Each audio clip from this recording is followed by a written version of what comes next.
जय बिहार। अगर आप इंडिया में देखें फैमिली मेंबर्स को तो हर एक दूसरा या तीसरा व्यक्ति जो है जिनको सर्दी खांसी बुखार इस बार हो ही रहा है, और साथ में जो ये खांसी यानी कि कफिंग हो रहा है ये बहुत दिनों तक रह रहा है। ऐसा अचानक से क्या शिफ्ट हुआ? तो आज के मीडिया की रिपोर्ट के अनुसार अगर देखें तो 2 डेथ रिपोर्ट की गई है और उसमें पाया गया है कि एक वायरस जिसका नाम है इन्फ्लुएंजा ए, जिसका strain H3N2, I repeat once again, H3N2 पाया गया है, और इससे पाया गया है कि ये निमोनिया को कॉज कर रहा है।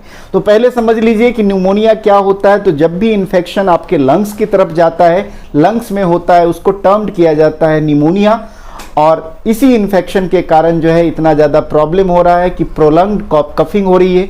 कुछ पेशेंट में ये भी देखा गया है कि उसके स्पूटम के साथ यानी फेलगम के साथ, बलगम के साथ, उसके साथ जो है ब्लड भी आ रहा है, फ्रेश ब्लड भी आ रहा है। तो लोगों को क्या शक हो रहा है कि कहीं हमें टीबी तो नहीं हो गया या कोई गंभीर बीमारी नहीं हो गई, तो इसके ऊपर भी रोशनी डालेंगे। तो आखिर क्यों हो रहा है इसके ऊपर डिटेल में बात करेंगे। तो अगर आप मेरे चैनल पे नए हो तो चैनल को सब्सक्राइब कर लो, बेल आइकन को प्रेस कर लो, क्योंकि जब भी मैं यहाँ से वीडियो बनाऊंगा उसका नोटिफिकेशन आपको मिलेगा।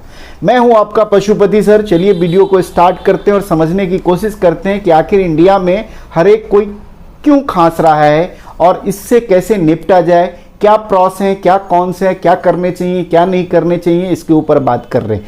अगर आपके फैमिली में अगर कोई सर्दी खांसी बुखार रनिंग नोज और बहुत ज़्यादा खांसी हो रहा है, और ये खांसी कुछ जो कन्वेंशनल मेडिसिन है अगर आप किसी के कंसल्टेशन से ले रहे हो उसकी सहायता से नहीं जा रहे, तो यहाँ पे आपको अलर्ट होने की ज़रूरत है, क्योंकि हो सकता है कि इन्फेक्शन आपके लंग्स तक पहुँच गया हो और आपको निमोनिया हो गया हो।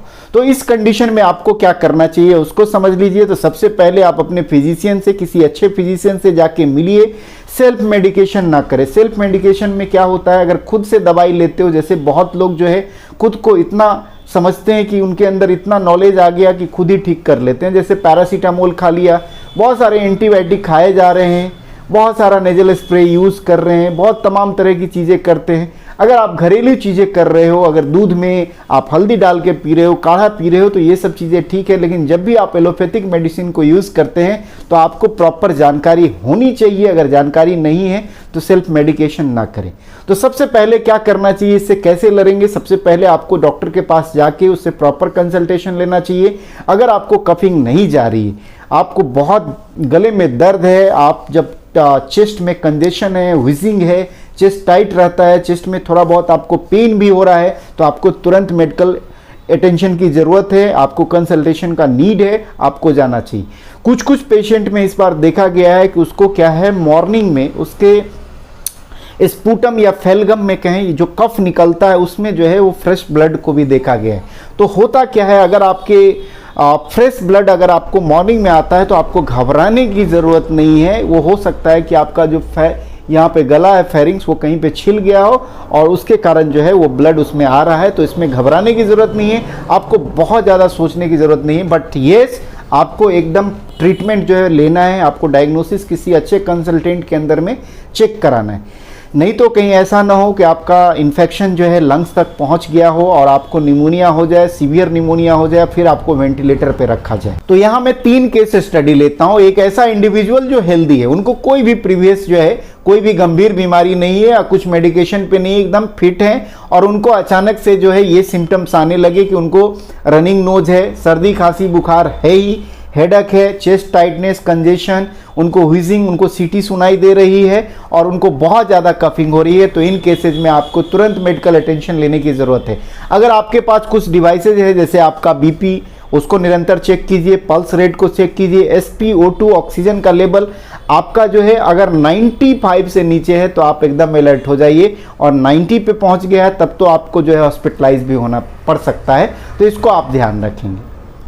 दूसरा हम केस स्टडी लेते हैं, वैसे इंडिविजुअल जो पहले से इनको जो है क्या है, ब्लड शुगर है, हाई बीपी है, या एस्मा, COPD, कुछ भी इस तरह की गंभीर बीमारी या डायलिसिस वगैरह पे है पेशेंट, वो इम्यूनो कॉम्प्रोमाइज्ड पेशेंट है, उनको जो है पहले से ये डिजीज़ है, कुछ दवाई खा रहे हैं, तो अगर उनको ये सारी चीज़ें सिम्टम्स आती हैं तो उनको तो एकदम कहते हैं उनके लिए इमरजेंसी कंडीशन है, उनको तो वेट करना ही नहीं चाहिए, उनको तुरंत कंसल्टेशन लेना चाहिए और अपना पूरा डायग्नोसिस कराना चाहिए, जिसमें आप याद रखें कि एक्सरे आपको होना ही होना चाहिए, ताकि ये जो है कम से कम मॉर्फोलॉजिकली विजुअली देखा जा सके कि लंग्स इन्फेक्टेड हुआ है या नहीं हुआ है। तीसरा कैटेगरी है आपका ओल्ड एज का।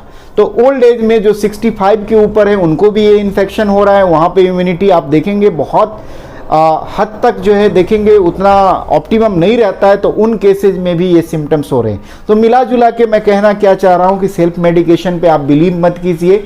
इस बार का अलग खांसी है, पूरा इंडिया खांस रहा है और इसके जो है सीवियर इम्पैक्ट हो रहे हैं, जो आपको मैंने बताया कि मीडिया में आज देखेंगे 2 रिपोर्ट किया गया है डेथ का।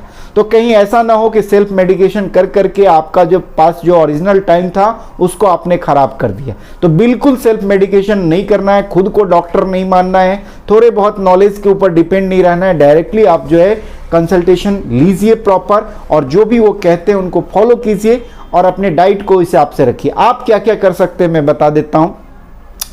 अगर आप बहुत ज़्यादा फैटी खाते हैं, बहुत ज़्यादा ऑयली खाते हैं, जंक फूड खाते हैं, मटन खा रहे हैं, एकदम से घी खाए जा रहे हैं, तो इन सब चीज़ों को फिलहाल बंद कीजिए। इन सब को लेने की ज़रूरत ही नहीं है। आपको एकदम लाइट और हेल्दी प्रोटीनेशियस डाइट लेना है। आप वेजिटेरियन ज़्यादा रहिए इन समय में, तो ज़्यादा आपको फ़ायदा मिलेगा।